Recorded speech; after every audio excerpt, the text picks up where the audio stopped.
Amados, desde este día en adelante nosotros vamos también a tener mensajes expositivos. ¿Y qué trato de decir eso? Es que vamos a coger una carta de la Escritura, un libro de la Biblia, y lo vamos a ir leyendo capítulo por capítulo, sección por sección, y vamos a ver qué Dios nos dice a través de su palabra.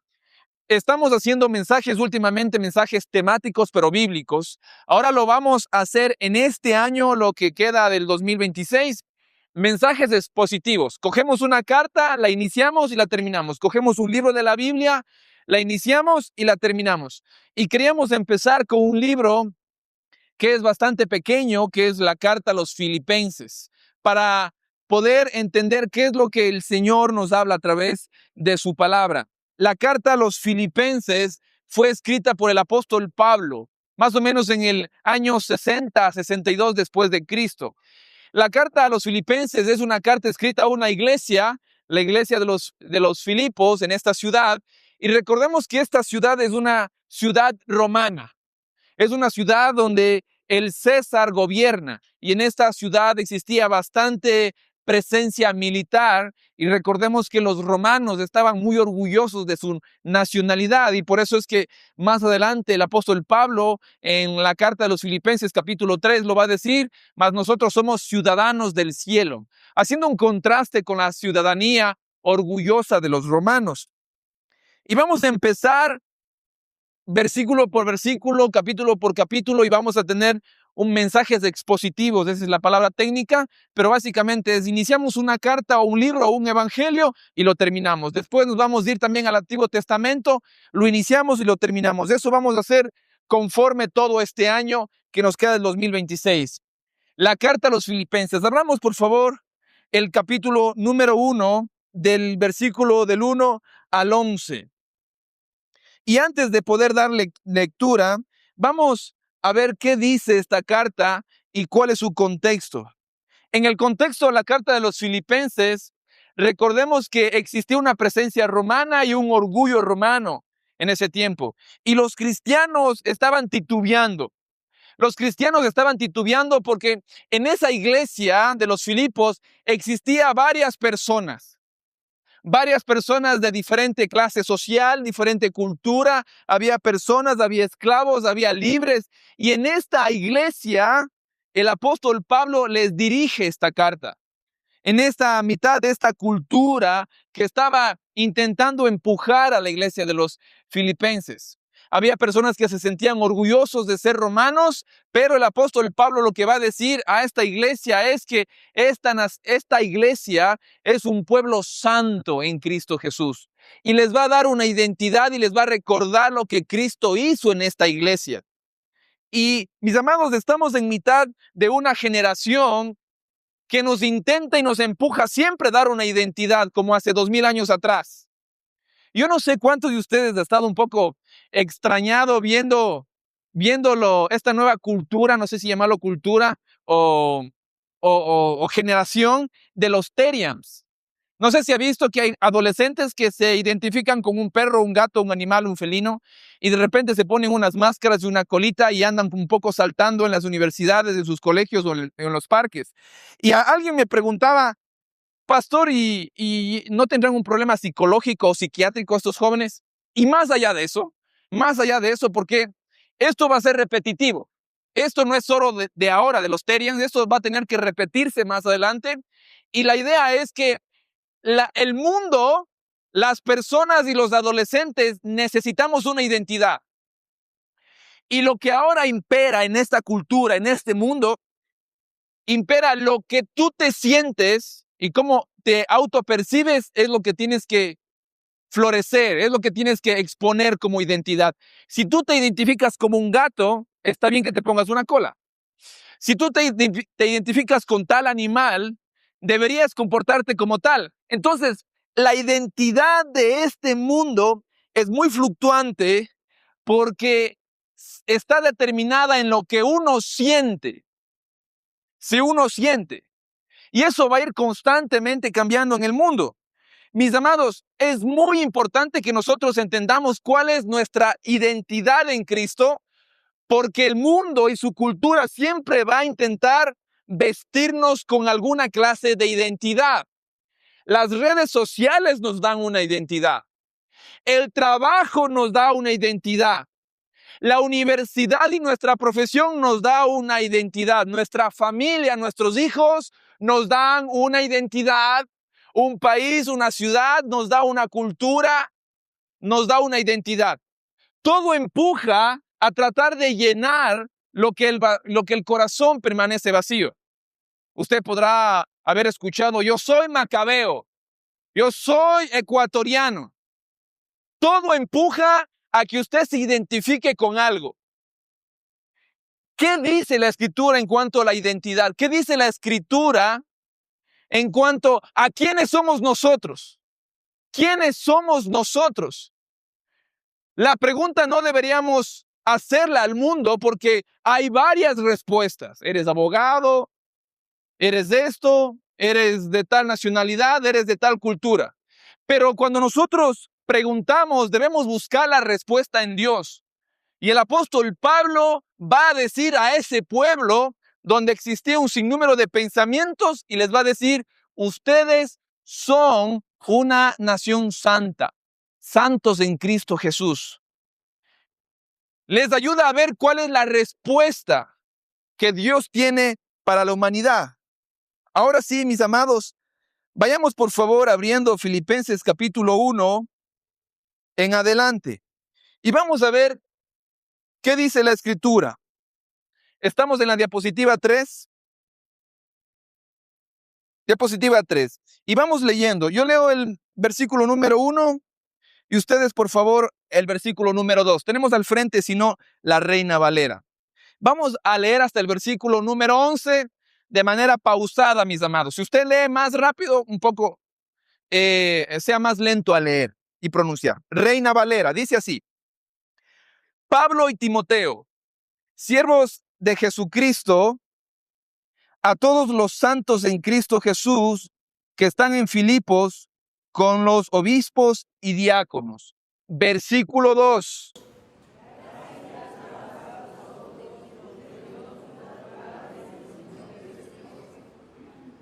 Versículo 3. Dice así la Escritura.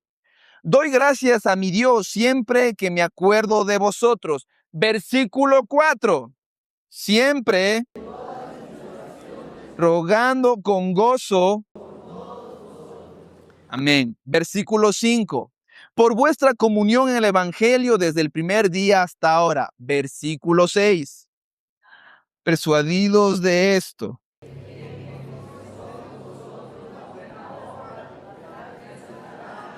Día de Jesucristo. Versículo 7. Como me es justo sentir esto de todos vosotros, por cuanto os tengo en el corazón y en mis prisiones y en la defensa de la confirmación del Evangelio. Todos vosotros sois participantes conmigo de la gracia. Versículo 8.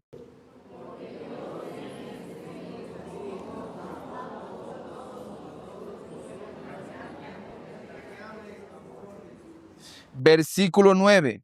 Y esto pido en oración, que vuestro amor abunde aún más y más en ciencia y en todo conocimiento. Versículo 10.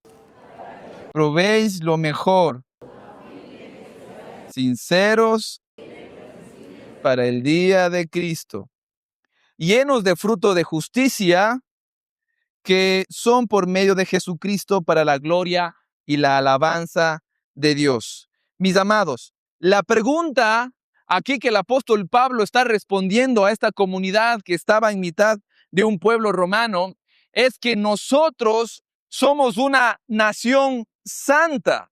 Y es importante entender los dos primeros versículos. Dice, Pablo y Timoteo, siervos de Jesucristo, a todos los santos en Cristo Jesús que está en Filipos con los obispos y diáconos. Versículo 2. Gracia y paz a vosotros de Dios nuestro Padre y del Señor Jesucristo. El apóstol Pablo no simplemente está dando un mero saludo protocolario, sino que empieza a hablar quiénes son en Cristo Jesús este pueblo.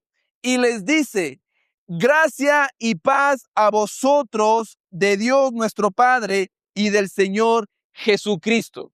Mis amados, es de vital importancia que nosotros debemos entender que la salvación siempre va a ser por gracia. Somos santos en Cristo Jesús. Somos un pueblo apartado, santificado para Él.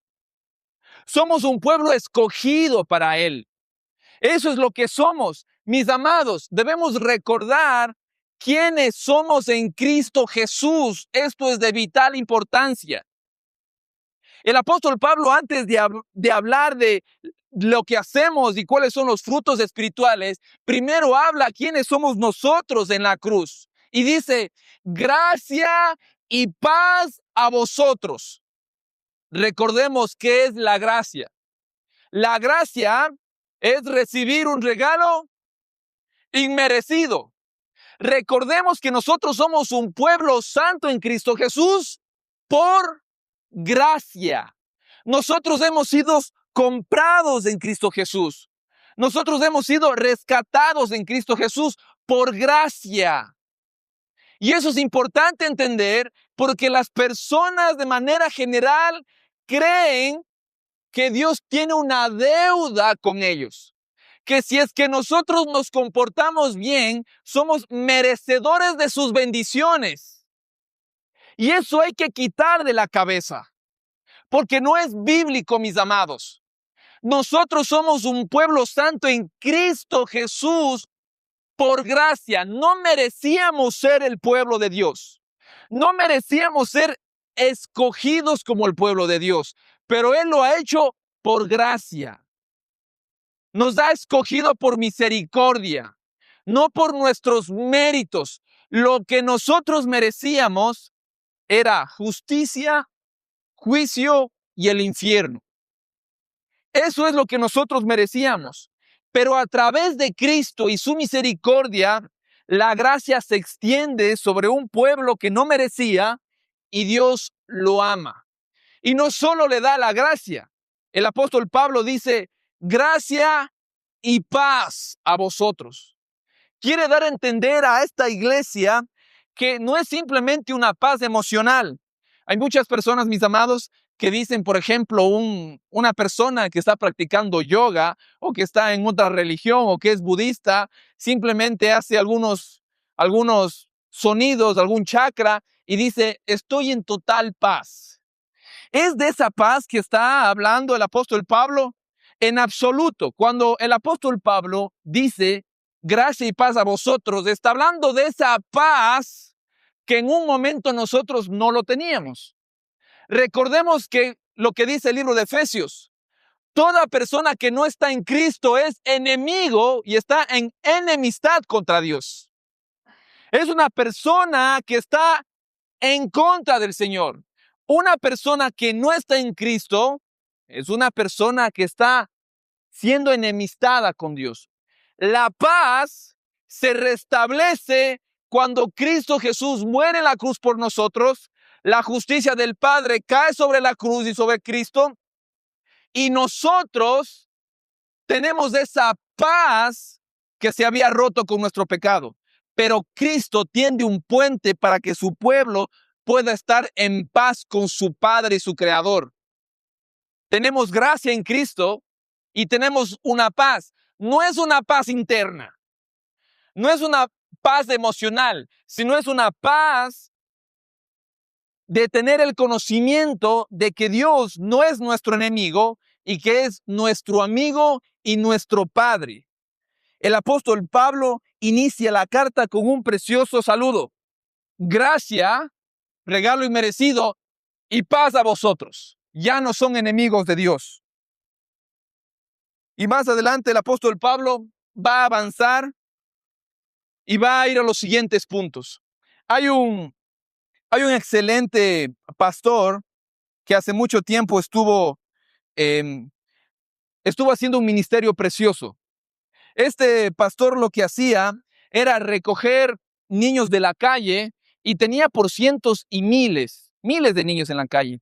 Pero estos niños que estaban en tema de calles, que estaban en pandillas, eran niños que robaban para poder vivir.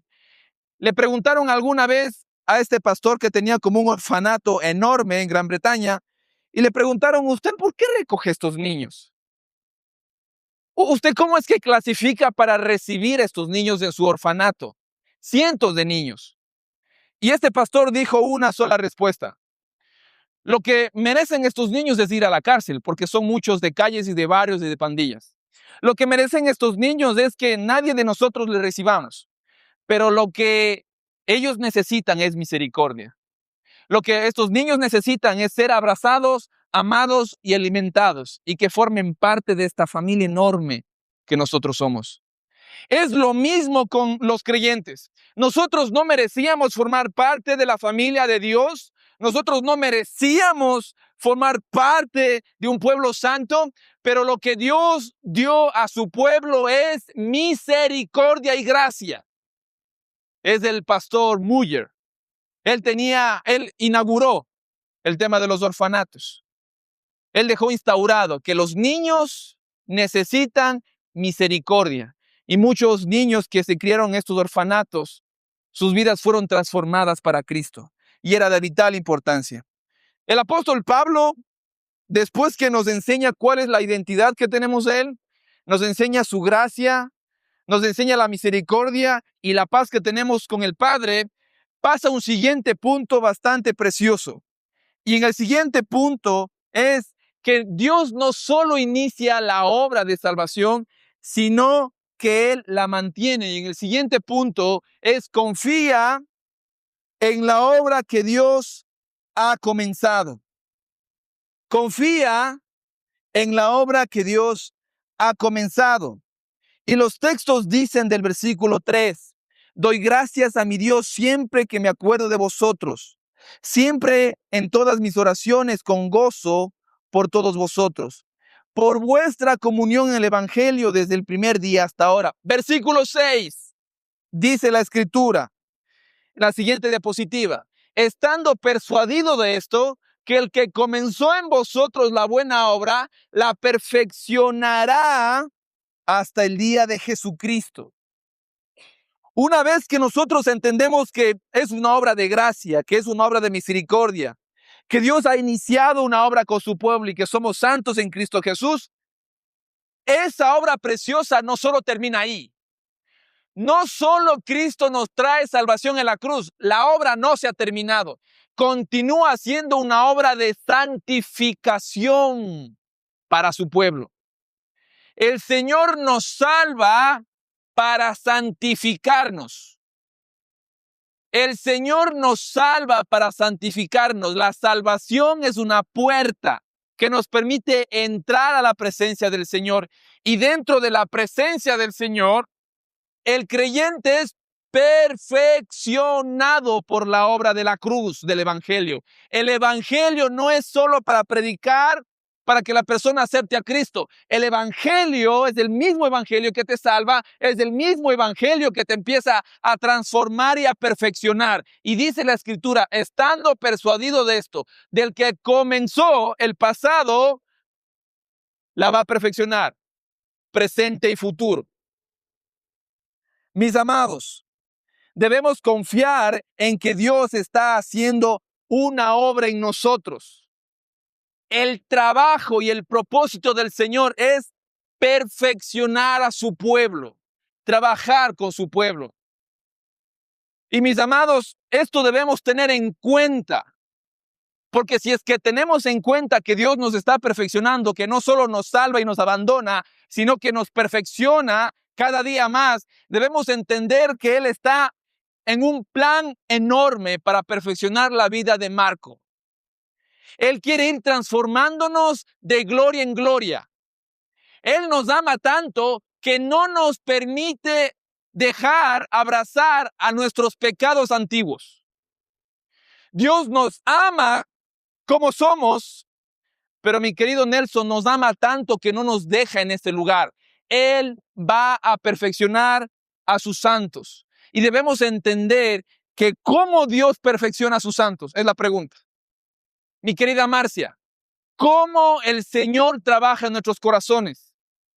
A través de la iglesia, a través de hermanos y a través de desiertos y pruebas. Dios forja su iglesia porque Él quiere perfeccionarlo. En la siguiente imagen usted va a encontrar una piña. Esto es como una semilla de un pino. Lo interesante de esta semilla, mis amados, es que esta semilla, cuando cae al suelo, no nace un árbol. Porque es tan dura como una roca, porque está pegada con resina. Es como si estuviera esta semilla, lo hubiesen sujetado con cemento. Y cuando cae al suelo es sumamente dura. No hay animal que la rompa, no hay animal que se alimente de estas semillas, porque es como una piedra. La única vez que esta semilla se abre es cuando esta semilla es expuesta a grandes cantidades de calor. En pocas palabras, cuando esta semilla está en el fuego. Y usted puede observar que cuando esta semilla empieza a quemarse, lo que hace el fuego es liberar la resina, esta goma, y la semilla se abre. Y sus semillas caen a tierra y empiezan a ser nuevamente un árbol. Es interesante cómo estos árboles, enormes pinos, botan sus semillas y de vez en cuando y de año tras año, cuando existen grandes fuegos que devoran los bosques, en ese momento cuando no existe ningún árbol más, cuando no existe ninguna planta más quemada, estas semillas se abren para dar una nueva generación de pinos. Esta semilla funciona solo cuando existe fuego y solo así se multiplican. Cuando usted ve árboles de pino enormes es porque en un momento dado en esa región hubo un fuego que les abrió.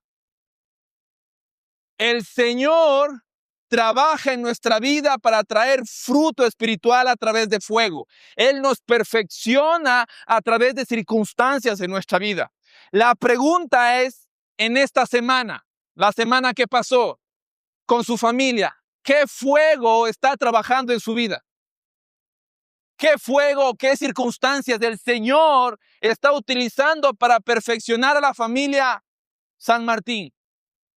¿Qué fuego el Señor está utilizando para perfeccionar a la familia Correa? ¿Qué Él está haciendo para que nuestra resina se abra y nosotros poder ser perfeccionados a la imagen de Cristo Jesús? Él nos perfecciona. El que comenzó en vosotros la buena obra, Él la perfeccionará hasta el día de Jesucristo. Jordi, Jesús nos salva a través del Evangelio.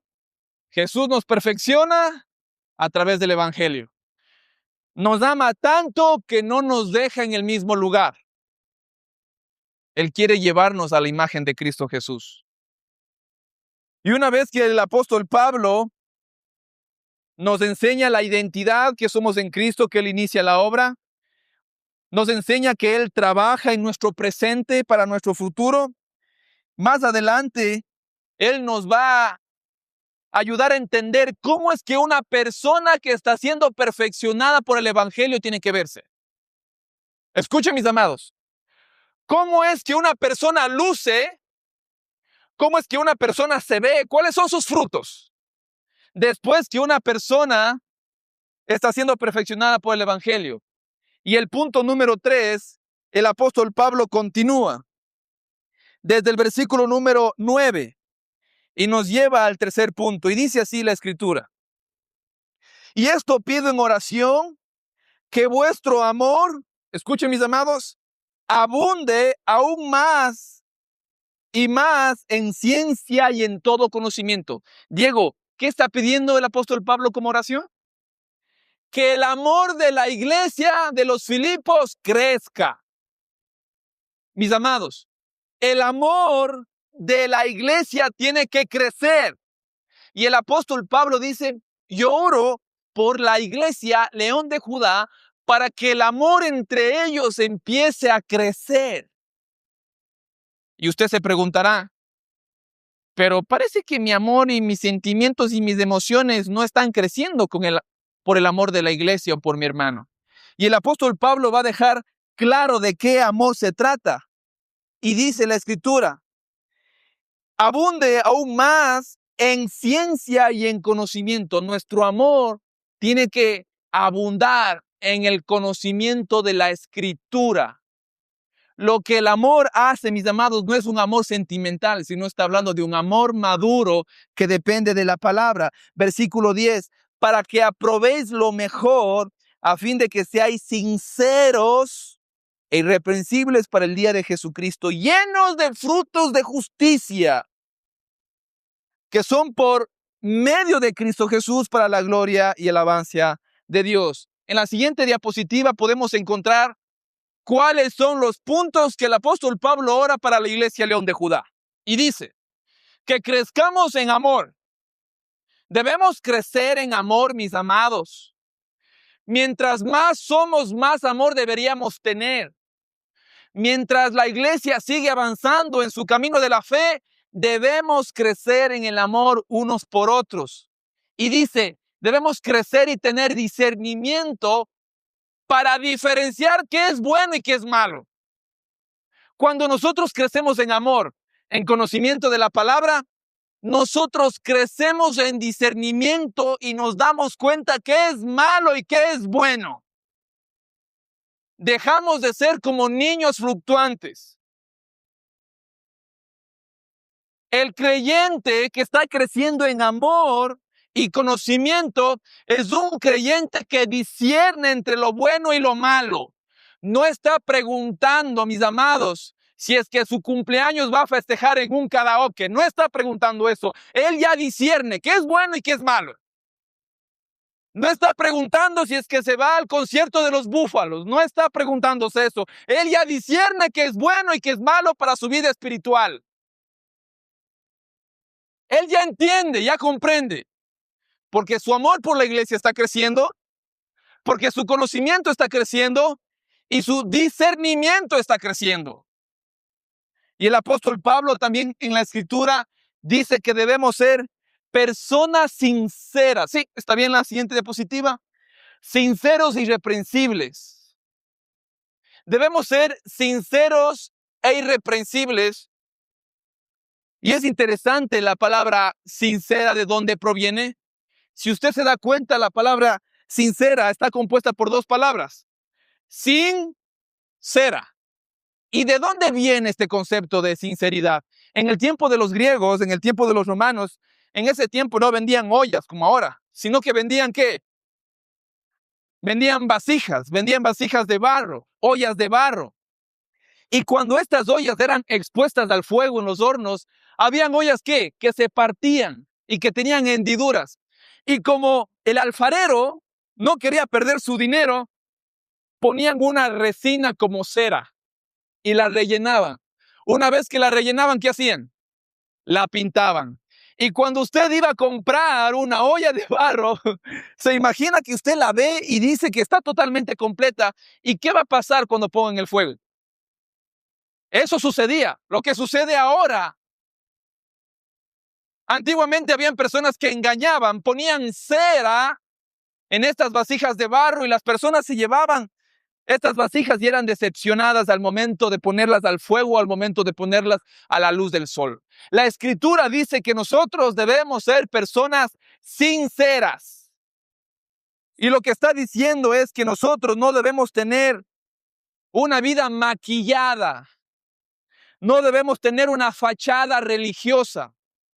Mis amados, no está hablando de perfección, lo que está hablando es que nuestra vida tiene que ser expuesta a la luz de Dios. Y si es que tenemos alguna falla, mis amados, debemos arrepentirnos en él. Personas sinceras que no viven en hipocresía, que el día domingo son unas y después están en una discoteca el día viernes, cantando con todas sus fuerzas. Y el día domingo están metidas las manos en los bolsillos, creyendo que eso es una vida espiritual. Personas sinceras.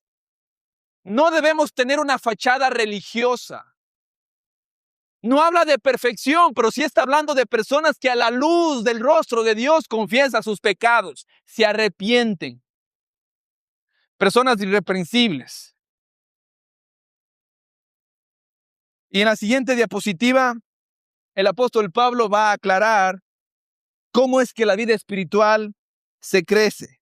Y termino con este último versículo. llenos de frutos de justicia, versículo 11. Escuchemos de esto, mis amados. Llenos de frutos de justicia, mi querido Marco, mi querido Danilo.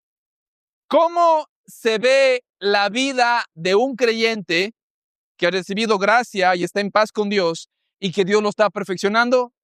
¿Cómo se ve? Una persona con frutos de justicia.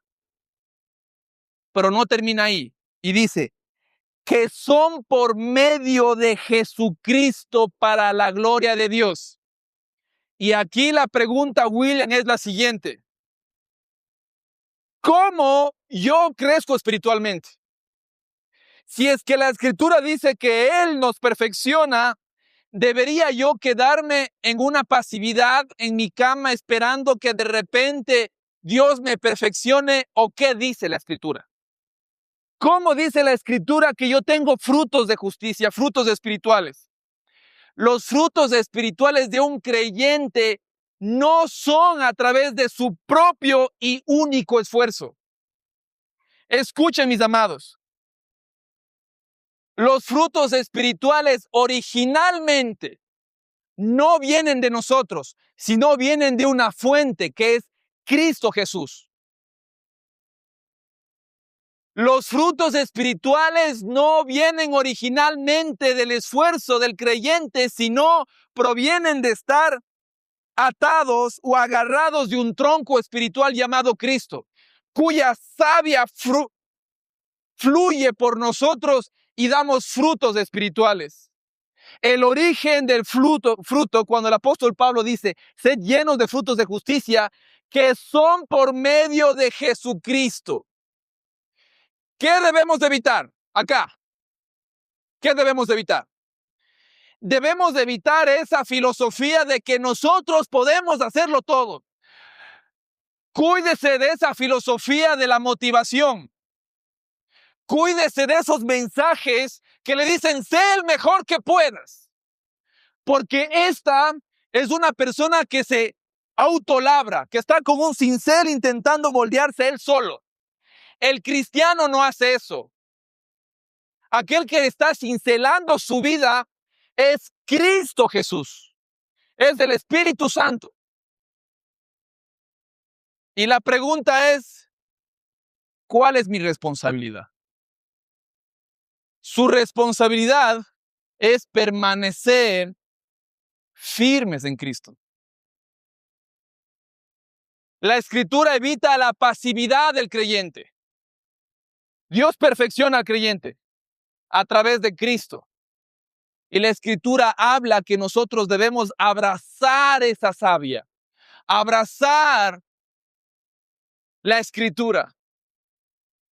Por eso el apóstol Pablo dice que nosotros debemos ejercitarnos en la piedad. Por un lado, mis amados, debemos evitar que nosotros estemos cincelando nuestra vida sin Cristo, y por otro lado debemos evitar ser personas pasivas, porque la misma Escritura dice a Cristian Noguera que debo disciplinarme en la vida espiritual para la piedad. Por un lado, mis amados, es la obra del Espíritu, y por otro lado, yo tengo una responsabilidad como creyente: congregarme en la iglesia, leer la Escritura, orar. Por un lado tengo la obra del Espíritu Santo y por otro lado tengo mi responsabilidad como creyente. Y lo que hace el Espíritu Santo es coger la Escritura que yo estoy leyendo cada mañana, que me levanto por la mañana y leo la Escritura. Esa es la disciplina espiritual. La Escritura dice que nosotros somos transformados al ver a Cristo como en un espejo. Mira, Manuelito, cuando tú abres la Escritura es un espejo. Es una imagen enorme. Y en esta imagen está Cristo.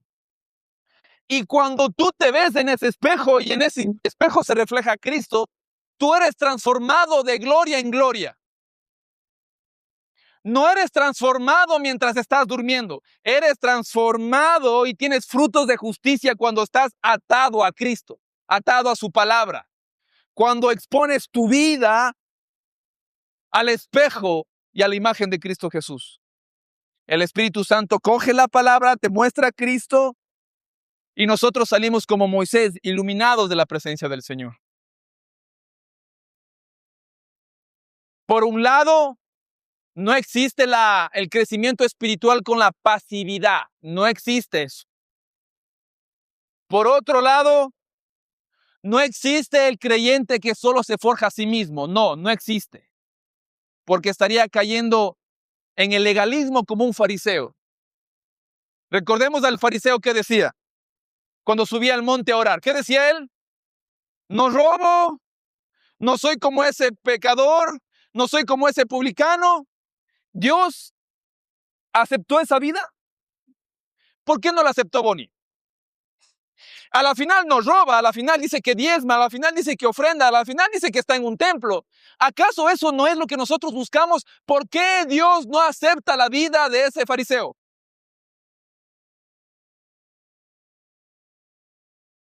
Porque el enfoque del fariseo es él, no es Dios. Y a pesar de que este hombre se esfuerce, lea, vaya a la iglesia, él tiene que levantarse y predicarse el evangelio. No hay justo sobre esta tierra, solo hay uno solo.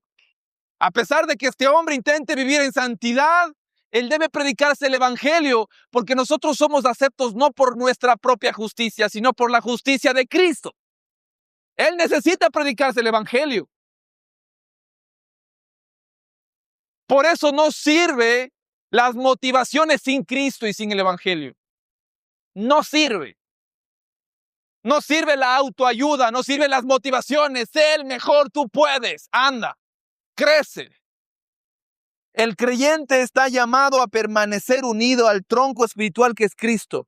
Esa savia fluye por nuestra vida y hay frutos espirituales. Debemos aprender a vivir de esta manera. Cristo Jesús ha muerto en la cruz por nosotros. Y los últimos 30 segundos. En 1833, en Gran Bretaña, se produjo la gran abolición.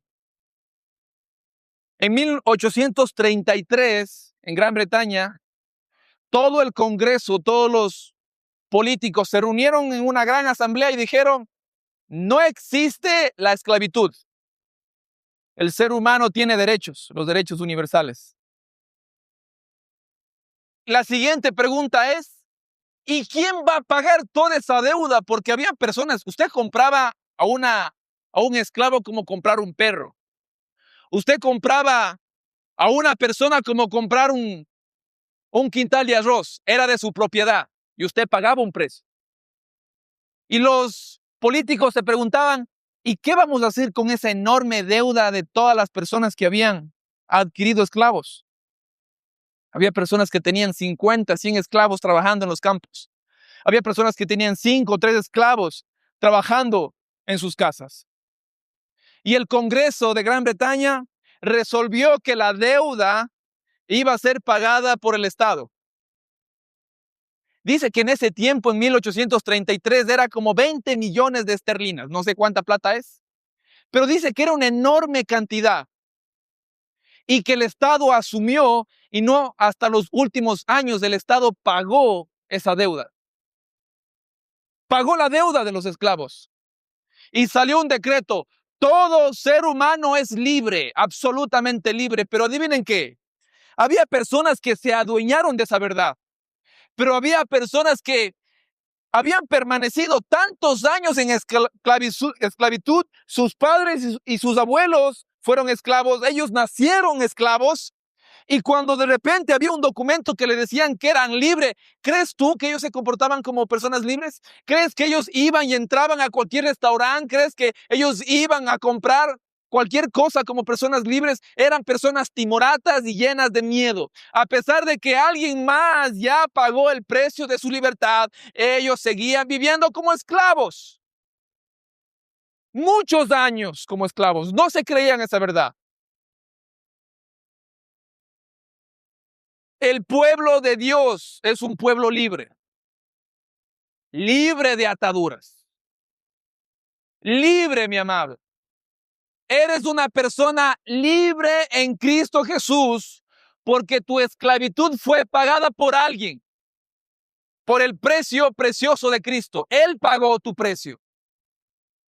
Hay un decreto que te dice, Joel, que tú eres libre del pecado, que eres libre para vivir para la gloria de Él, dice el apóstol Pablo. Vive como tal. Personas libres del pecado, personas que pueden abrazar a Cristo, que pueden amar a Cristo. Porque Satanás ha sido derrotado en la cruz, nuestro pecado ha sido derrotado en la cruz, Él ha pagado un precio. Pero hemos vivido tantos años en el pecado que no podemos abrazar una gran verdad que ya sucedió hace 2000 años atrás.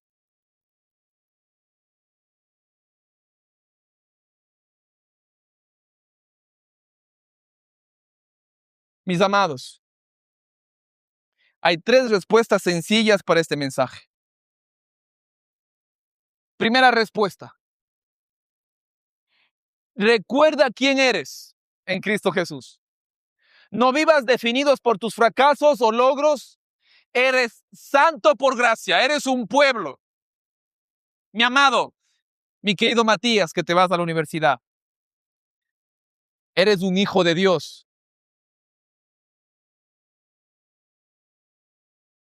Eres una nación santa. Dice la Escritura, eres un linaje escogido, nación santa, pueblo adquirido por Dios, para anunciar las virtudes de aquel, Matías, que te llamó de las tinieblas a su luz admirable. Él nos ha comprado de la esclavitud para su luz. Eso eres, Matías. No eres un teria. Mis adolescentes preciosos. Eres un pueblo santo, Edwin. Eres un pueblo santo, Bonnie. Yo me preguntaba, he estado en un par de reuniones con alcaldes y prefectos y hasta una vez estuve con un presidente. Y me decía, ¿qué hace? ¿Qué hago yo ahí? Mi inseguridad me abordaba, de repente me abraza mi inseguridad. ¿Qué les voy a decir a estos hombres tan eminentes y tan inteligentes? ¿Qué voy a hacer ahí? ¿Cómo? ¿Cómo puedo este texto, cómo los versículos primeros pueden abrazar y pueden acompañarme en el Evangelio? Es muy sencillo, mis amados.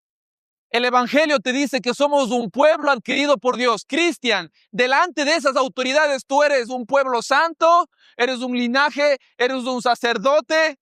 El Señor te ha quitado de las tinieblas hacia su luz admirable para que eso anuncies. ¿Quién eres delante de ellos? Lo que eres un embajador de Cristo. Eres un representante del Rey de Reyes. No eres macabeo, no eres un profesional, eres embajador de Cristo. Así que levanta la cabeza y comparte el Evangelio a las autoridades. Amén.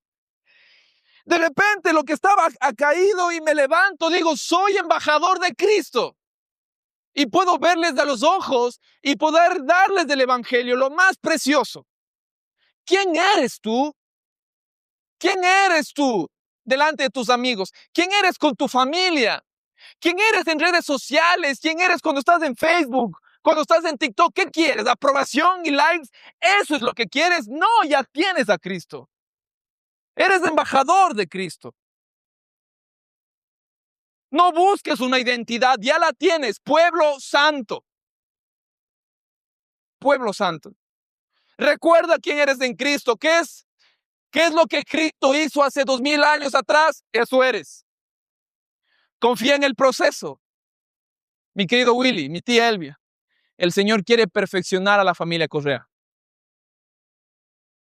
Duele. A la familia Arteaga, Dios te va a perfeccionar. Duele. Pero así se abren las semillas. Cuando llegue la prueba, descanse en su promesa. Él perfeccionará su obra. Él no la abandona. Él no deja en mitad la construcción. Él la va a terminar. Y al final, crece para dar fruto. Después que entendemos quiénes somos en Cristo y entendemos que el Señor quiere perfeccionarnos, debemos entender que la fe no es un estancamiento, es una abundancia en amor, verdad. Es una savia que fluye por el creyente. El libro de Filipenses, el apóstol Pablo deja muy claro, antes de seguir avanzando en las problemáticas que nos presenta el mundo. Antes de buscar respuestas en el mundo, el Evangelio nos da respuestas. Y eso es lo que el apóstol enseña a su pueblo. Al final, la siguiente diapositiva, no se olvide, mi amado, ¿para qué existimos? Existimos para amar a Dios, amar a las personas y amar al mundo. Mi amado, en esta semana vaya y ame a Dios. Ame a Dios. Ame a las personas. Y en esta semana, gane un amigo para Cristo.